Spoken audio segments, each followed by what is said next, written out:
This week on the Baseline Podcast, we talk about the Cleveland Guardians. What does this new name mean for Cleveland? What does this new name mean for baseball? What is my thoughts on it? We also discuss the NFL and the preseason top 10.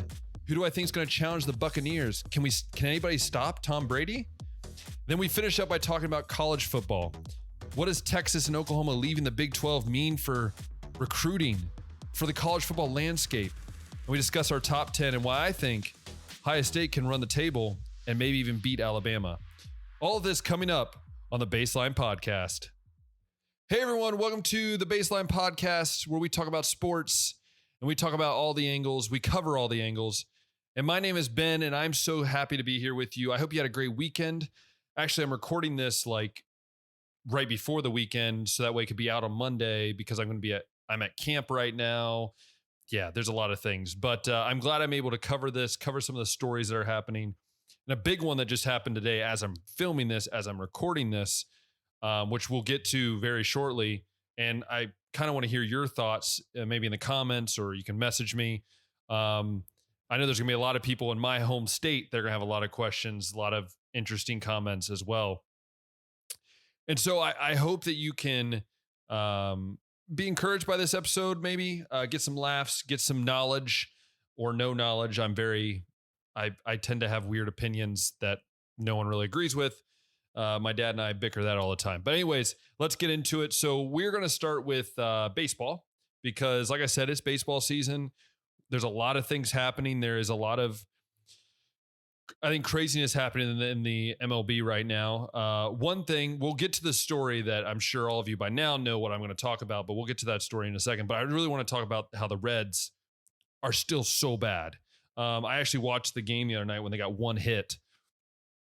And I've realized one thing, and that is that when Castellanos is injured, which he's been injured, like fractured his wrist or something like that, they cannot hit. I mean, this team outside of India, Winker occasionally, and then Castellanos, they can't hit. I mean, the Reds can't. And that's what's scary is like this team was hitting so well. And we knew that there was going to be a point when the pitching had to improve to kind of balance out the hitting, right? Like the hitting was great for a while. Like you really saw how the hitting kept the team really into it. And I still think they're in it, like, right? Like they're, I believe 7 or 8 games out of first place. They're still only 6.5 out of the wild card. They still have a shot, right? A lot of things have to bounce their way. I think if they would have either swept or got 2 out of 3 against the Brewers after the All-Star break, I think we're in a different situation. I think we're in a point where we could talk about the Reds are contending, but now it's like, okay, no Castellanos. The pitching's so-so. It feels like it's always going to be so-so.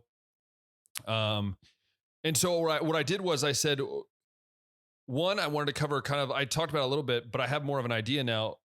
Last week I talked about it, but I really want to cover is the players that I think the Reds will get, and also maybe players that will be traded from other teams, right? There's a trade deadline is coming up here the 31st, which I believe is a week from Saturday, or this past Saturday, because you're listening to this in the future. That's besides the point. So I think the Reds, they'll go out, I think, if they don't lose these next 7 games, right? Like if they don't go like 5 out of 7, they lose, which I'm not putting it past them. And you start looking at it and go, okay, now they're under 500 again. That's when I think they could start trading pieces away, like, right? Like I think you could see Gray going, you could see Winker even going. Castellanos could be one of those, like, do they want to keep a piece? They'll keep one of those two. One of them would go if they fall below 500. Now, my personal opinion is I think they'll go out, like, there's a lot of people talking about, what about Trevor Story or what about Craig Kimbrell? I think Craig Kimbrell out of the two is more logical, is more fitting. Do I think it's going to happen? No, it's from the Cubs. I don't think they'll trade him in the division. But I do think they're going to get a reliever like that. They're going to get a veteran guy, a guy that can come in, can pitch out of the bullpen. They might get a starter. Do they get a shortstop that can kind of relieve the terribleness of the shortstop position for the Reds? There's a lot of unknowns, right? Like I think there's a lot of things that we kind of have to look at, and you have to kind of gauge, you know, where are we going with it? What's the view going to be like? I don't think they'll get anybody in the position field. If they do, it's going to be like a no-name veteran. I think they're going to go pitching, and if they're still in the race, they'll go pitching, they'll go bullpen, they might get a starter. But how much do you want to give up, right? Like your some of your best prospects, Hunter Green, you don't want to trade him. Don't risk trading him. Don't risk trading, a couple of the stud shortstops you got coming up. But at the same time, what are you willing to give up in order to make the playoffs? I mean, Reds being in the playoffs back-to-back years has only happened once in my lifetime. And I would like to see it again. I like them to win a game or so, win a series. But like I said, I really don't know where they're going to go with it. They're very stubborn with it money, so they're not going to get anybody big. But I do think, though, the two guys I mentioned, Story and Kimbrel, I do think both of them get traded. And here's my list for players that I think will get traded by the trade deadline on July 31st. I think the first one for sure is Chris Bryant. I think Chris Bryant for sure is going to be traded unless somehow the Cubs win 7 in a row and they're right back in it. I think the Cubs are at the cusp. Like, I don't understand why, as this team was in the World Series not too long ago. This team was competitive for many years, the last 10 years or so. Why all of a sudden you have to rebuild is, like, I know you're having a bad year, but I never understand this, like the game of baseball, why these teams rebuild every once in a while or whatever. I understand the Reds because they've sucked so long. But I think Chris Bryant goes to a contender. I wouldn't be surprised if he goes to the Yankees, as much as I hate to say that. And I'm going to talk about the Yankees in a second because that one of my things that I said that they wouldn't make the playoffs, I'm starting to bite my finger on that one because they're right back in it. They're playing really well. I think Chris Bryant goes like the Red Sox or the Yankees or maybe the Rays or, the White Sox. So one of these teams that is competitive, it's in the race. I just don't see why. I don't see the Cubs keeping him. Another guy I don't see is Craig Kimbrel, like I just mentioned. I don't see them keeping him either. I think he's got 1 year left on his contract, maybe 2. I think he's got 1, right? Like, he's a closer. He's having a great year this year, but he had a rough year last year. I would love to see the Reds get him. If the Reds could do that and shore up the end of their bullpen, I think that helps them a lot, but I don't see them trading into the division, into the Central. I see him going somewhere that needs bullpen help, that needs a stud at the end. That's right there. I think Trevor Story is another guy that will be traded. I don't see the Colorado keeping him. I mean, they traded Arenado. Why would they keep Story? So I think Story's probably going to go to either an American League team where he can play shortstop, he can DH, but I don't see him staying. I don't really see him staying like in the. What I'm trying to say. I guess I don't see him staying in the National League. I don't know why. There's just that feeling that I have that I don't think he'll stay in the National League. He could. But again, I think if the Reds went to get him, they would have to trade a lot. I think if I'm trying to think of teams that need shortstops. I mean, honestly, just having a bat, like if you're an American League team and just want a bat, there's a bat for you, right? Like he's a really good bat. Now there's a guy that I'm kind of unsure of. There's a guy that I've kind of played around in my head. Max Scherzer is one of those dudes that could be a steal for so many teams, right? Like the dude's having a great year as normal. I would love the Reds to get him, but they would have to give so much up. I think you'll see a team sneakily get him and that puts him into contention. I mean, the dude's lights out. So those are my 4 guys that I think will get traded by the end of the trade deadline. And so with that, I'm going to talk about the Yankees I mentioned. I don't even want to talk about the Yankees. I know I screwed that up. They're going to make the playoffs most likely. But I do want to talk about the big news that was announced on Friday, which is today. So when you're listening on Monday, it's like I saw it in the future. Anyways, the Cleveland Indians, or what they were called, are now going to be called the Cleveland Guardians. I'm going to let that sink in for a little bit. The Cleveland Guardians. The logo they have, which I might put it up here if I can find it. If not, if you're watching, I might put it up. If not, it's okay. But the Cleveland Guardians. Now, I know there's a bunch of controversy over the last name, the Indians. I'm going to keep political things out of this podcast. But of all the names you could think of, you went with the Cleveland Guardians. There is so many names that you can think of, and there's got to be a better name than the Cleveland Guardians for sure. So yeah, the Guardians, I get it. I understand. I understand it to a sense, right? Like I don't know. You probably have seen the Tom Hanks introduction of the name video that the Indians put out, or sorry, the Guardians put out. I'll never get used to that. And I know there's going to be a lot of interesting comments about it, right? Like there's going to be the people, I'm not trying to get political, but there's going to be people that are going to be like, I love the Indians. That's what I grew up on. I mean, that's what I grew up on. Now I understand both sides of things, and I'm not trying to poke any bears or anything, but it is hard. It's definitely different. To be honest, I think you could have come up with a better name than the Guardians. Heck, you could have done the Avengers, and at least would have been kind of cool.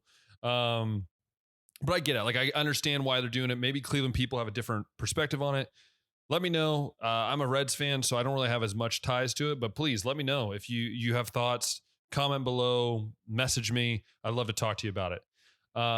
So yeah, that's where we're going to stop with baseball. I'm going to move on. We're going to switch on over. We have football season coming up, right? Like I could talk about the Olympics, but really nothing's happened other than that opening ceremony. And it was the most non-dramatic opening ceremony of all time, but that's besides the point. So we're going to move into football because it's almost football season. It's coming up very soon. And we're going to first talk about NFL, and then I'm going to finish with the NCAA because I like the NCAA better than NFL. We'll talk about the NFL. I think it's going to be a great year. I think I just saw that the Buccaneers got their Super Bowl ring. Tom Brady got his 7th. Oh, when is that man going to retire? But yeah, so we'll discuss a little bit about what I think of the kind of like I have my preseason top 10 for both the NFL and as well as the NCAA. And I'll kind of discuss why I chose that, right? Like, why did I choose that? You know, obviously the big storyline coming in the NFL this year is, you know, who's going to stop Tampa Bay, right? Who's going to put a stop to them? Now, me being selfishly, I would like to say the Browns, but looking more realistically, I'll kind of explain. So my top 10 goes like this, and I'll read them in order. Buccaneers, Chiefs, number 3 Bills, 4 Browns, 5 Ravens, 6 Rams, 7 Titans, 8 Seahawks, 9 Cardinals, and 10th, the Colts. Now, the top's pretty simple. Buccaneers, I think when you win something, when you're the best, you can't put anybody above them. Like, they're the best. So I think Buccaneers will stay that way. I think they're going to be the best team by far. I don't think it's even going to be close. At least for now. I mean close, like for the beginning. Like, I don't think you can put anybody up there. I think in a close second, though, is Chiefs. I love Mahomes. I think the Chiefs have everything there to compete again and to go back and win a Super Bowl. I think they can. There's a lot of, I think, pieces they got to figure out. I think their defense has to get more shored up and everything like that.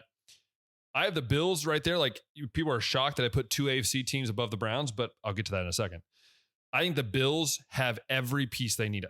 If Allen can be as good as he was last year, if they can get a great running game, a good defense, and like keep that all going, I think the Bills could then be above the Chiefs. I really do. I really think that. And I think the Browns, this is where I'll talk about the Browns. I'm a Browns fan, diehard Browns fan, have been my whole life. I would love to see them at number 2 or number 1. I think I haven't seen enough of Baker Mayfield yet.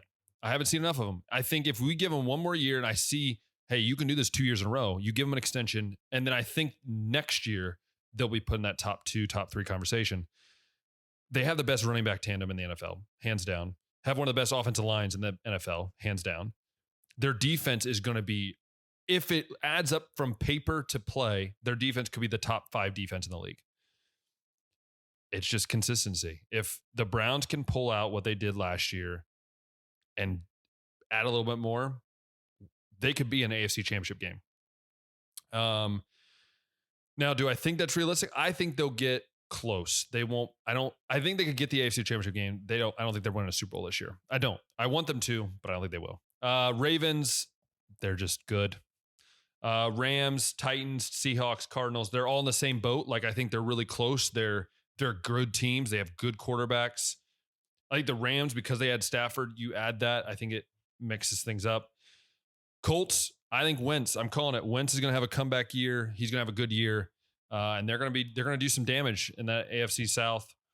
I still think the Titans are going to be a little bit better.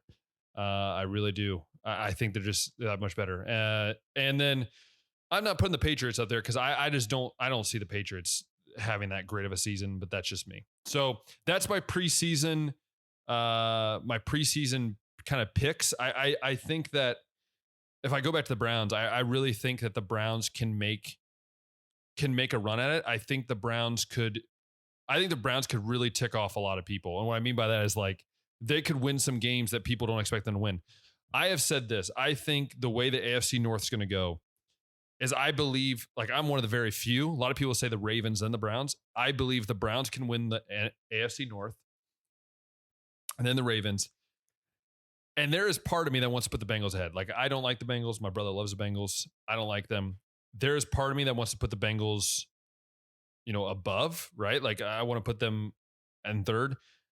I think the Steelers go 500, or I don't think they can go 500 this year. Or like, I think they go 9-8, 8-9, 7-10. Like I don't see Big Ben giving one more year. I think the Steelers will finish third. I think the Bengals, they'll be better. They have Burrow back. They're going to be better. But I still just think it's the Browns division to lose, really, or the Ravens, either one. Like it's either of them. They're the ones that have the chance. Like they can blow it, they can win it. So I really think that the Browns are going to do something spectacular this year. At least I hope. I might be just a biased Browns fan that just is really hoping. I think some unsung heroes in the NFL this year. I think you're going to see a lot from rookies. I think a lot of rookies are really going to have a big impact. Like on the Browns, like that's going to be a huge thing. There's some really good. I think Trevor Lawrence is going to have a very good year. One guy that I would not be shocked. There's two guys that I think will have a really good year. I think Justin Fields will start pretty soon. And I think Togiai for the Browns will also start pretty soon. I think both those guys have, they're high state guys, but both those guys have talent beyond measure. So probably what I'll end up doing is like after I get back from camp, that next episode, most likely I'll talk about, I'll probably just talk about the NFL season, kind of maybe go into more detail. Maybe I'll go division by division. I don't really know. We'll mess around with it. We'll see what goes. But now let's move on to the NCAA. Let's move on to college football. Let's move on to something I love. It's near and dear to my heart. I love college football. That's probably what I grew up on the most. Yeah, I'm a Browns fan, but my dad, he helped raise two boys to be diehard Ohio State fans. I've just loved watching college football is just so entertaining for me. I don't know why. I just love it. The atmosphere, everything about it.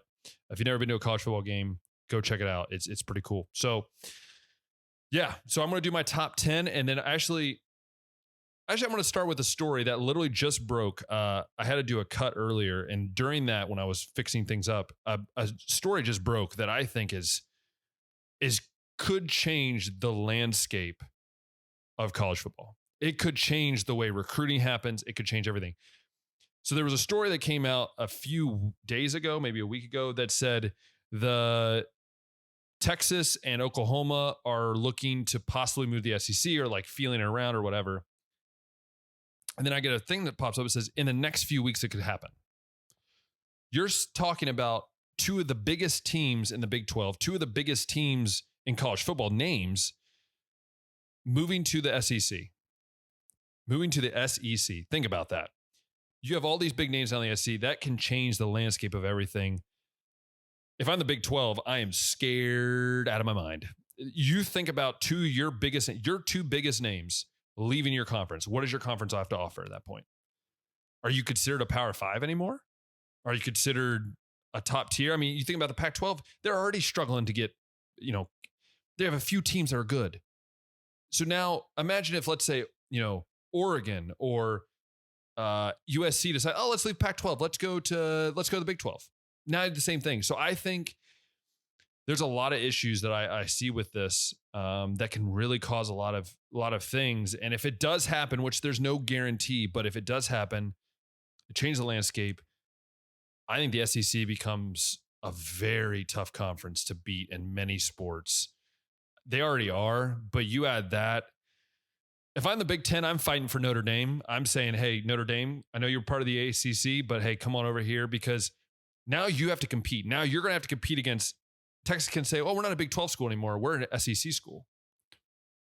Or, Oklahoma can say, hey, yeah, we were the champs of the Big 12, but hey, we're going to be the SEC champs. There's so many more pitches now that you can have that you're not a Big 12 team anymore. And I think that can change the landscape of college football. It can change the landscape of everything that we think about college football can be changed by two teams leaving. Now, maybe I'm over exaggerating. Let me know in the comments, but I believe it could really change. And maybe this will never happen. And this was a stupid comment to start anyways. But moving on, we're going to talk about my top 10. Pretty simple. Not a hard top 10 for me. Number one, I have Alabama. They showed last year against Ohio State that, well, they were the best team in the college football. It was not even close. We can say all we want as Ohio State fans. Well, we only had 8 games. Well, we didn't have this or that. They just were better. They were bigger, faster, and better. As much as I want to say, I wish we had the 2015 repeat. It didn't happen. But that doesn't say this year won't happen. So I think Alabama, Nick Saban, can't go wrong. They have Young as their quarterback. They have a lot of really good players, as always. I don't see them. This is preseason. That's not how I see it finishing. We'll get to that next episode. But then Oklahoma, I see them as the second best preseason team, preseason top 10. I see them as the second best. Rattler's really good. They're very loaded on both sides of the ball. Great receivers, pretty good defense. It'll be really good. I have 3, which is a lot. People disagree with me on this one. They have a lot of Ohio State at 4 or 5, but I have Ohio State at 3. I think you just can't. I mean, bringing in J.T. Tuilalau, I think that's how you say his name, and Sawyer and those guys being backups, the defense is going to be better. The defense is not going to be as bad as last year, and I'll tell you, this offense is going to be good. Whoever the quarterback is, you have a receiver core that is probably the best in the country. You have running backs that are very good. Whether it's McCord, whether it's, oh goodness, I can't remember their names, Stroud, or if it's Miller, either 3 of them. If it's any 3 of them, I see the Ohio State going through the Big Ten season undefeated. I don't see them getting beat. We'll talk about the Oregon game when I get to Oregon, but I don't see anybody beating Ohio State in the Big Ten. And I love how Harbaugh came out and said, well, we're going to try our best, die trying to beat Ohio State and Michigan State. And I'm going, dude, there's no way. I just don't see it. I see Ohio State going undefeated. Number 4, I see Clemson. Again, kings of the ACC. It's not even going to be close. Dabo Swinney, he's going to do something amazing like he always does.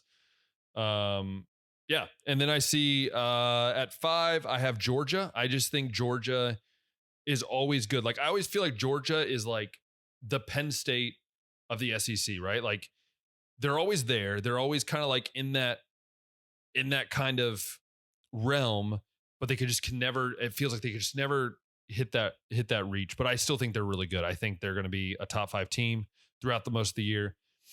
Now Texas A&M, I have at 6, but I have the next like 5 I really could have tossed up. I think Texas A&M is good. I don't think they'll be at top 10 at the end of the year, but I think they are right now. Top 10 team. Jimbo Fisher does a great job. Cincinnati, many people are going to argue with me on this. I believe Cincinnati is the 7th best team in the country, hands down.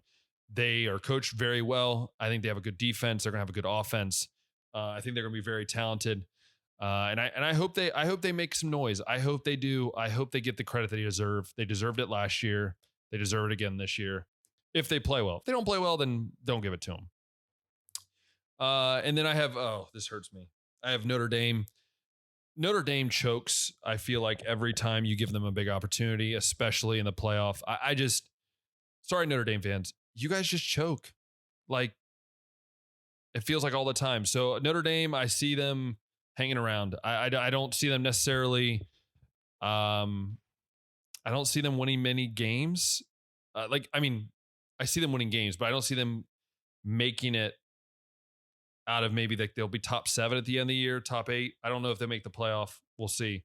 I have North Carolina. They have probably the best quarterback in Rattler's up there too, but I think draft eligible quarterbacks, he's probably one of the best, if not the best. He's in the top 2 or 3. Sam Howell, amazing quarterback. I think North Carolina's going to shock a lot of people. I think they do have a chance to beat Clemson. If Clemson struggles with any team, I think it's going to be North Carolina. I think North Carolina could do some things that really cause havoc for Clemson. Yeah. And then finally at number 10, I have Oregon. And I think this is where the High State Oregon matchup happens, right? There's a big storyline. JT Tuimoloau chose Ohio State over Oregon. I think Oregon's the best Pac-12 team. I think USC's right up there, but I think Oregon's the best Pac-12 team. Like I said, I don't think anybody in the Big Ten can beat Ohio State. If Ohio State shows up ready to play, if their quarterback's figured out everything, if they can be showing up ready to play, they'll beat Oregon by 2 touchdowns, maybe 3. If not, it's a scary game for Ohio State fans. We had that game when we won the national title against Virginia Tech. I don't want to see another game like that. You have to be ready to beat the teams that are outside of your conference. You have to, and you must. And I think they will, but it's going to be a close one, or it could be a blowout. Either way. And finally, if you notice, I didn't have any other Big Ten teams in there. And I honestly believe the Big Ten is just not that loaded. I think Indiana is good. Penn State is good. Michigan's okay. Maybe good. And Minnesota's Wisconsin's okay. I think the Big Ten's just down. Ohio State just runs the league. Like, I'm sorry, you can tell me all you want. Ohio State has owned that conference for how many years? Penn State every once in a while will pop in there. Michigan State will pop in there. But if Ohio State beats Michigan this year, it'll be 10 straight years of beating Michigan. They win the Big Ten, it's another championship.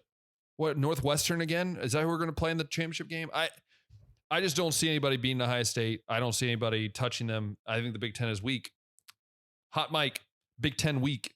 Anyways, yeah, those are my takes this week. Like I said, baseball, the Guardians, take some getting used to for me. We talked about the trades. We talked about NFL, those preseason topics, both the college football and pro. So before we go, I had to make a jump cut right there. If you're watching, if you're listening, it also might sound a little weird. But before we go, I almost forgot our crazy fact of the week. How do I forget that? And I also forgot to talk about the NBA Finals. So I'm going to get to that when I get back. I'm sorry. It's going to be a lot later than I thought it would be. I just kind of forgot and prep for this. But anyways, the crazy fact of the week is this. Larry Lewis, we're talking about the Olympics, right? Speed, athletes, craziness. We're talking about a lot of that, right? The craziness about it is this. I always think that running athletes or athletes that run like a 100-yard dash is crazy. But at 101, this man ran it at 17.8 seconds. That is crazy to me. That is beyond crazy. That's kind of fast for 101 years old. I don't think I'll be able to run at 101. I might not even be alive at 101. But that is your interesting fact of the week. Once again, I apologize for not covering the NBA Finals. I will do that next episode. I just kind of ran out of time, ran out of space. But I will talk about it next episode. Hope you don't hurt me for that. But also, that's your interesting fact of the week. We'll get back to the end of this episode. I'll say the last few remarks, and then you'll be able to finish your day with knowing that Larry Lewis ran the 100-yard dash at 17.8 seconds at age 101. That's pretty crazy. When I get back from camp, which as you're listening to this will be in a week, once I get back, we'll talk about, I believe I'm going to talk more about football coming up. We'll talk about the Olympics. There's going to be a lot that's happened in the Olympics. We'll talk about that.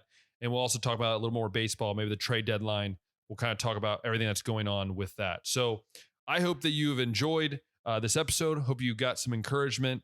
What encouragement can you get from sports? Maybe you just enjoyed it. Heard my takes. Debate with me, argue with me. Tell me my takes are terrible. I'd really love to hear them in the comments or just in person. Anyways, I hope that you have an amazing day. I hope you have an amazing week. And if you want to listen, if you love this episode on Spotify, Google Podcasts, wherever you're listening to, iTunes, make sure you favorite it. Make sure it's there every week so you can listen to it in the car, listen to it on your walk to work or whatever. And if you love this on watching on YouTube, hit that thumbs up button, hit that subscribe button, and hit that notification bell.